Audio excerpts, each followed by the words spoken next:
കൊച്ചി കണ്ണമാലി പ്രദേശങ്ങളിൽ കടലാക്രമണം രൂക്ഷമാകുന്നു. ശക്തമായ കാറ്റിലും മഴയിലും തിരകൾ തീരത്തേക്ക് അടിച്ചുകയറി ജനജീവിതം ദുസ്സഹമാക്കുന്ന സാഹചര്യത്തിൽ പ്രദേശവാസികൾ ബന്ധുവീടുകളിലേക്ക് മാറുവാൻ തുടങ്ങി.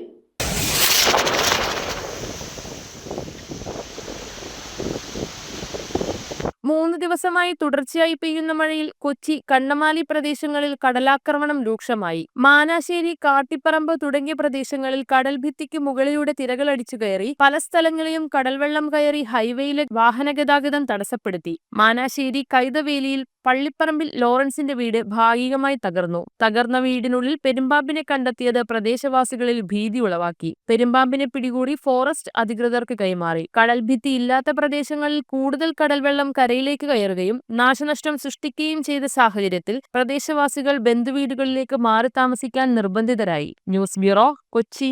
2 ഗ്രാം മുതൽ പാദസരങ്ങൾ, വളകൾ, 1/2 ഗ്രാം മുതൽ സ്റ്റഡുകൾ, 2000 രൂപ മുതൽ റിങ്ങുകൾ, 1 ഗ്രാമിൽ തുടങ്ങുന്ന മാലകൾ, നെക്ലസുകൾ, 9000 രൂപ മുതൽ ഡയമണ്ട് നെക്ലസുകൾ, 1 ലക്ഷം മുതൽ ആരംഭിക്കുന്ന വെഡിംഗ് സെറ്റുകൾ. Maharaja gold and diamonds,